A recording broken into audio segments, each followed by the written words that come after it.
আগামী 23 April Kakdwip stadium ময়দানে নরেন্দ্র মোদীর জনসভা শুরু হলো জোর কদমে প্রস্তুতি। 2026 বিধানসভা নির্বাচনের আগে রাজ্য রাজনীতিতে নতুন করে উত্তাপ ছড়াতে চলেছে দক্ষিণ চব্বিশ পরগনার কাকদ্বীপে। আগামী 23 এপ্রিল কাকদ্বীপ স্টেডিয়াম ময়দানে জনসভা করতে আসছেন দেশের প্রধানমন্ত্রী নরেন্দ্র মোদী। এই সভাকে কেন্দ্র করে ইতিমধ্যেই জোর কদমে প্রস্তুতি শুরু করেছে বিজেপি নেতৃত্ব।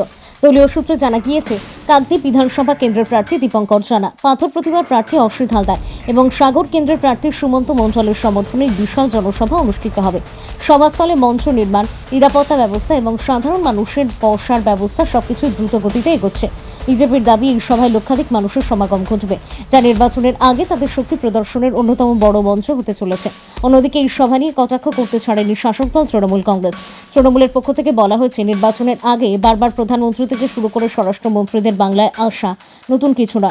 তাদের দাবি, 2024 সালের লোকসভা নির্বাচনের আগে নরেন্দ্র মোদী রাজ্যে একাধিকবার এসেছিলেন, কিন্তু তাতে ভোটের ফলাফলে বড় কোনো পরিবর্তন ঘটেনি।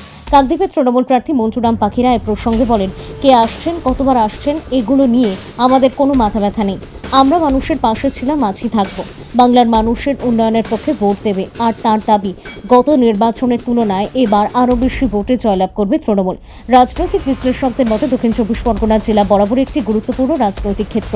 নদী উপকূল এবং দ্বীপাঞ্চল মিলিয়ে এই এলাকার ভোটারদের মন জয় করা দলের কাছেই বড় চ্যালেঞ্জ। তাই নির্বাচন যত এগোচ্ছে ততই বাড়ছে প্রচারের ঝাঁজ। বিজেপির পক্ষ থেকে জানানো হয়েছে, এই সভার মাধ্যমে তারা শুধু প্রার্থীদের সমর্থনই নয়, কেন্দ্রের বিভিন্ন উন্নয়নমূলক প্রকল্পের কথাও তুলে ধরবে। পাশাপাশি রাজ্য সরকারের বিরুদ্ধে একাধিক ইস্যুতে সরব হবেন প্রধানমন্ত্রী। এদিকে প্রশাসনের পক্ষ থেকেও সভাকে ঘিরে নিরাপত্তা ব্যবস্থা জোরদার করা হয়েছে। পুলিশ ও প্রশাসন আধিকারিকরা ইতিমধ্যেই সভাস্থল পরিদর্শন করেছেন। ভিড় নিয়ন্ত্রণ, যান চলাচল এবং নিরাপত্তা সব দিকেই বিশেষ নজর দেওয়া হয়েছে। সব মিলিয়ে 23 এপ্রিলের কাকদ্বীপ জনসভা ঘিরে রাজনৈতিক উত্তেজনা তুঙ্গে। একদিকে বিজেপির শক্তি প্রদর্শনের প্রস্তুতি, অন্যদিকে তৃণমূলের পাল্টা আত্মবিশ্বাস। এই দ্বিমুখী লড়াই আগামী দিনে নির্বাচনী সমীকরণে কতটা প্রভাব ফেলবে এখন সেটাই দেখার। দক্ষিণ চব্বিশ পরগনা থেকে গোপাল শীলের রিপোর্ট, ডিএন নিউজ বাংলা। জনসভা মানে জনসমুদ্র হবে, শুধু জনসভা নয়। এর আগে এসেছিলেন লোকসভাতে একবার, তখন আমরা দেখেছেন একদিনের নোটিশে, এখানে 3-4 দিন আমরা সময় পেয়ে গেছি। সমস্ত জায়গায় কাকদ্বীপ বাসিন্দা থেকেই আমার লোক 50-60 হাজারের বেশি। এই যে লড়াই, মনে হচ্ছে কি এবারের লড়াইটা খুব বাস্তব এবং কঠিন লড়াই হচ্ছে, কারণ মোদি, মমতা কেউ বাদ যাচ্ছে না, সবাই ঝাঁপিয়ে পড়ছে দক্ষিণ চব্বিশ পরগনা। কাকদ্বীপ বিধানসভা আমার একটা জায়গায় এসে পৌঁছেছে, দীপঙ্কর জানা ভার্সাস মন্টুরাম পাখিরা যেটা হচ্ছে। উনি এমএলএ এবং এমপি মন্ত্রীও ছিলেন, আর আমি সাধারণ বিজেপি সমর্থক বা আমি কোনো পার্টির মতো ভোট করছিলাম। সেখানে দাঁড়িয়ে লড়াইটা কঠিন। এই লড়াই সাধারণ মানুষের লড়াই, সাধারণ মানুষের বাঁচার লড়াই। সাধারণ মানুষ চাইছে পাল্টানো দরকার।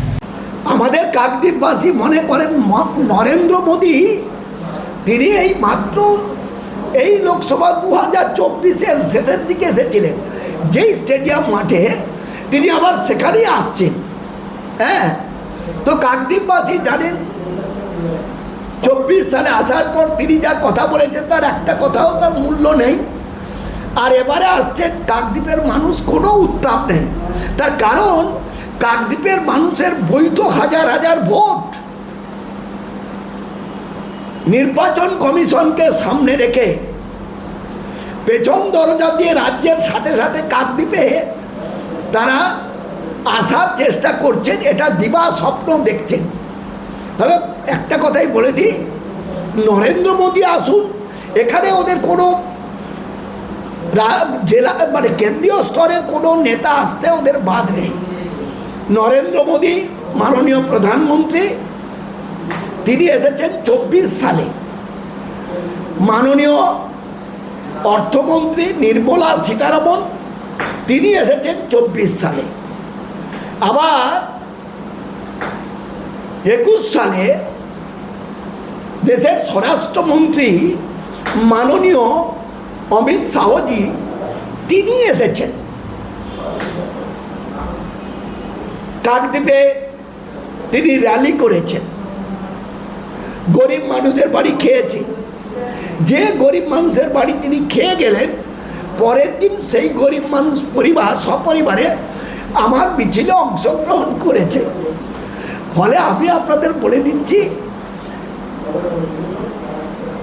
অমিত শাহ এসছেন 21 সালে, নির্বাচনের সময় একদম 21 সালে দেশের প্রতিরক্ষা মন্ত্রী রাজনাথ সিং এসেছেন কাকদ্বীপেই,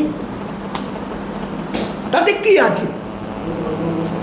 ওরা এসেছেন দিল্লি থেকে, একদিন এসেছেন, আর কাকদ্বীপের মানুষের সেবক 365 দিন মমতা বন্দ্যোপাধ্যায়ের আশীর্বাদ নিয়ে এবং অভিষেক বন্দ্যোপাধ্যায়ের শুভেচ্ছা নিয়ে 365 দিন কাকদ্বীপবাসীর স্বার্থেই আছে। এরপরও প্রভাব পড়বে না মনে হচ্ছে। এত কিছু করে দেওয়ার পরে, ভোট কেটে দেওয়ার পরে তাতেও তারা সন্তুষ্ট নয়। নির্বাচন কমিশন বলছেন বিধানসভা নির্বাচনের পরে 5 বছর ধরে এ রাজ্যে এই SIR এর কাজ চলবে, ফলে মানুষের আতঙ্ক এখনো বিন্দুমাত্র কাটেনি। রাজ্যের সাথে সাথে কাকদ্বীপের